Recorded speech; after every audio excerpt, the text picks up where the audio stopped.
Me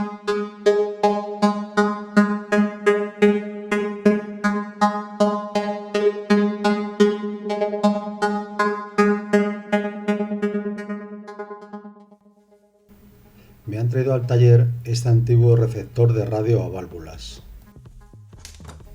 El frontal del aparato está en bastante buenas condiciones.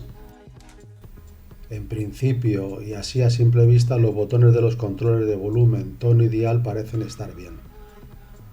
Lo mismo que la botonera y la rejilla del altavoz. Pero no así el mueble de madera del equipo, el cual está bastante deteriorado por el paso de los años. Para dejarlo en perfectas condiciones necesitaría un buen lijado y de a posteriori un barnizado, aunque es preferible dejarlo así para poder apreciar su antigüedad y el paso de los años sobre él. La tapa posterior de cartón no ajusta bien y se cae por lo más que se aprieten los dos tornillos que la sujetan. El aparato en la tapa posterior especifica que funciona a 125 voltios. Me lo han traído porque según el dueño no funciona nada en absoluto, está muerto.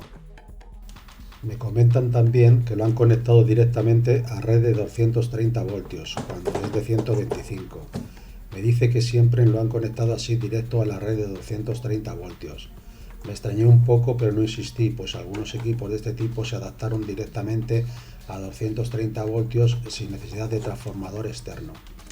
Es cuestión de quitar la tapa posterior del aparato y ver en qué condiciones se encuentra por dentro. El equipo a simple vista está muy bien y a pesar de tener tantos años apenas tiene polvo en el interior.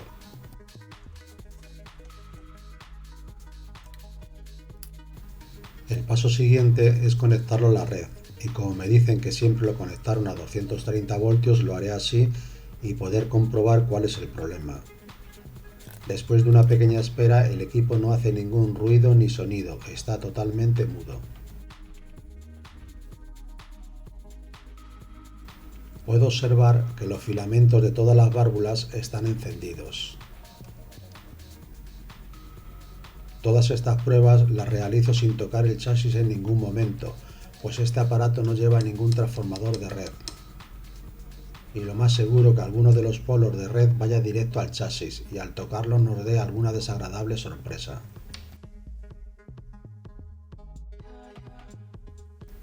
Después de sacar el chasis de la caja de madera, lo primero que realizaré será comprobar el altavoz para verificar si pudiese estar mal y ese pudiese ser el motivo por el que el aparato no funcione.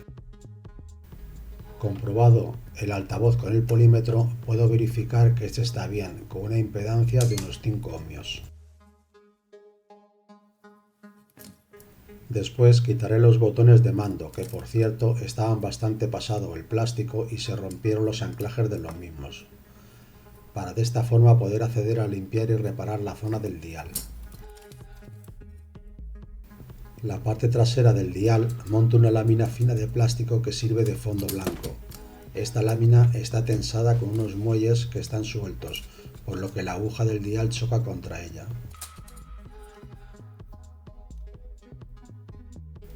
Aparte de eso, por fuera no parece tener otra cosa, quitando un poco de polvo como ya he dicho antes. Y por la parte interna donde están los componentes, solo se aprecia una resistencia muy ennegrecida, que posiblemente esté quemada, además de algún condensador cuarteado externamente por el paso del tiempo. Pero eso no significa que esos condensadores puedan estar mal, pero que por seguridad los terminaré cambiando. Aquí en estas imágenes se puede apreciar mejor la resistencia tostada y ennegrecida, y que puede que esté mal, y el ejemplo de alguno de los condensadores cuarteados. Empezaré la reparación por el dial. Primeramente realizaré la limpieza del frontal de cristal, para más tarde y en otro momento continuar tensando la lámina de plástico que sirve de fondo. Pero antes repararé los botones de mando, que se rompieron al desmontarlos, pues están muy pasados y se parten al realizar sobre ellos la más mínima fuerza. Para ello pegaré los trozos con pegamento rápido y a continuación, cuando estén secos, reforzaré los trozos con otro poco de pegamento rápido y bicarbonato, como llama mi colega esta solución, el pegamento epóxi de los pobres.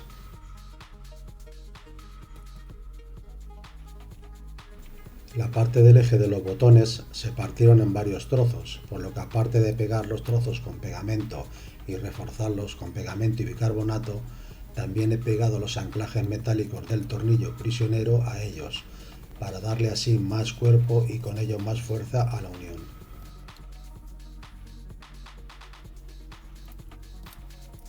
Y por último, solo falta tensar los muelles que se encargan de tensar la lámina de plástico flexible que sirve de fondo del dial y que también sirve para que no se vea a través del cristal el interior del equipo.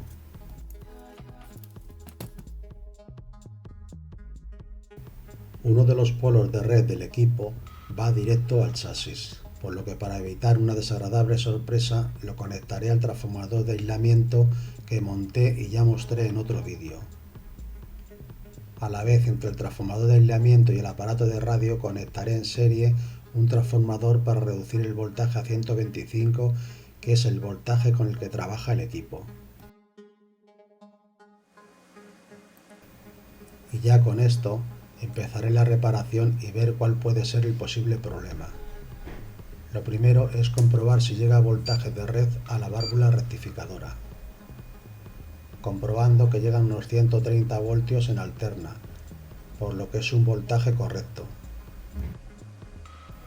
Y a continuación comprobar si hay voltaje en continua a la salida de la válvula rectificadora, comprobando que a la salida hay 0 voltios, por lo que en principio este puede ser el problema, que la válvula esté mal o algún componente alrededor de ella.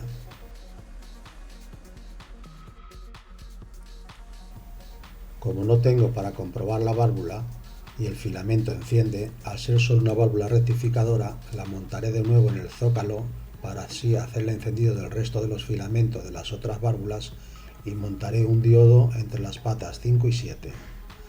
Para ello utilizaré un simple diodo rectificador BI127 que creo que pueda funcionar sin ningún problema. Este es el esquema general del aparato de radio. Detalle de la zona de la válvula rectificadora. Y dónde y cómo irá montado el diodo BI127. Montada la válvula en su zócalo, lo mismo que el diodo ya soldado entre las patas 5 y 7 por la parte inferior del zócalo, solo es cuestión de comprobar si todo funciona bien.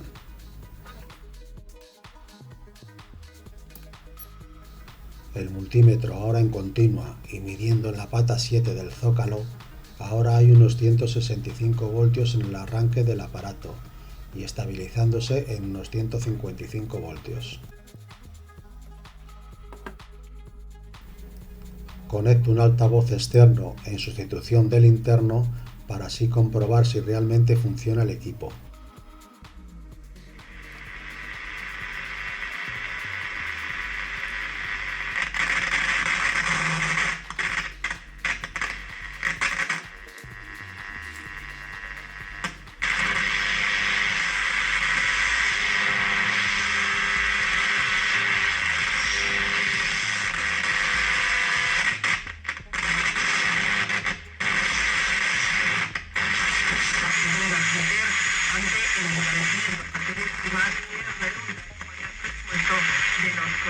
La mayoría, si no.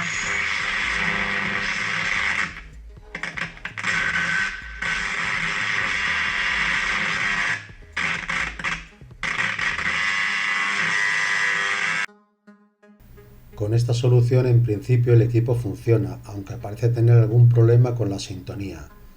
Este problema ya lo miraré más adelante. La resistencia que está tostada está montada entre la entrada de red y la entrada a la válvula rectificadora. Según el esquema es de 22 ohmios y al medirla con el multímetro me indica que tiene 8 ohmios. Y como voy a cambiarla, la sustituiré por otra de valor más grande para bajar el voltaje tanto en la entrada como en la salida de la válvula rectificadora. En principio, según los cálculos, tengo que poner una resistencia de unos 120 ohmios. Al no tener una resistencia de ese valor, instalo una de 150 ohmios.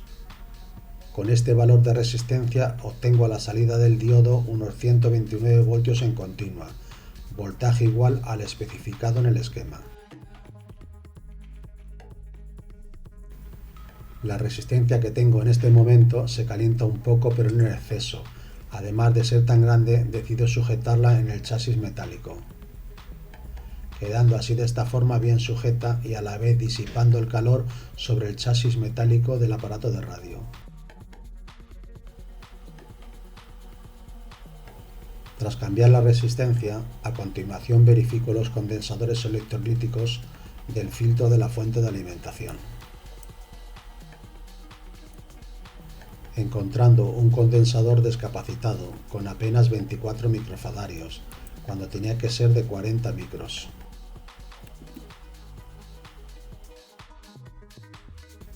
Ya montado el nuevo condensador y en el sitio correspondiente, al ser bastante más pequeño he tenido que sujetarlo con un poco de cola caliente, además de hacerle alguna que otra modificación mecánica.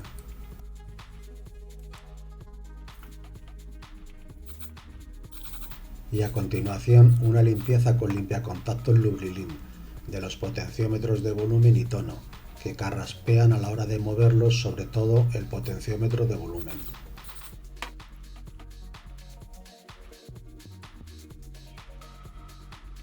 Tras la limpieza del potenciómetro el equipo va bien, excepto, como ya dije antes, tiene un problema el condensador variable de sintonía.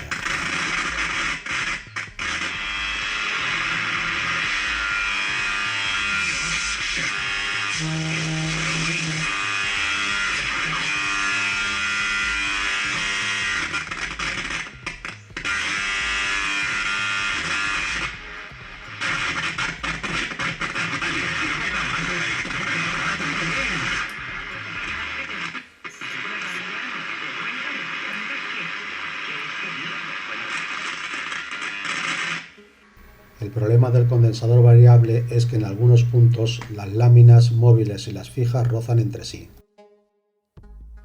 Para verificar si hay algún contacto temporal o cortocircuito entre las láminas del condensador variable utilizo dos métodos. El primero y menos agresivo es el comprobar el cortocircuito con el polímetro en la escala de continuidad.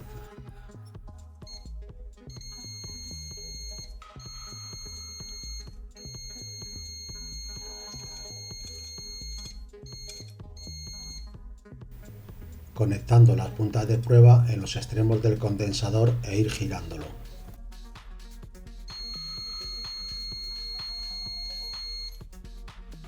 Cuando el multímetro pite, en ese punto las láminas se juntan y crean el corto entre ellas. El segundo método, pero más agresivo, es utilizar una fuente de alimentación regulada de tal forma que en caso de corto en su salida dé pequeños chispazos visibles. Conectando los cables de la fuente igualmente que lo hicimos con el polímetro y girando el condensador variable. Y de esta forma podremos sentir y ver los chispazos cuando en alguno de los puntos se junten las láminas del condensador.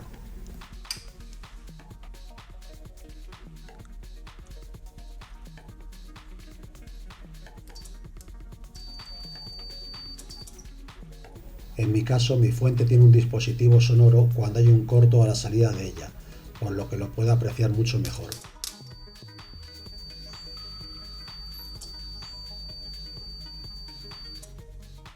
Y con cualquiera de estas dos formas y con ayuda, por ejemplo, de alguna tarjeta vieja del banco, poco a poco iremos separando las láminas del condensador, hasta que desaparezcan por completo los contactos entre ellas.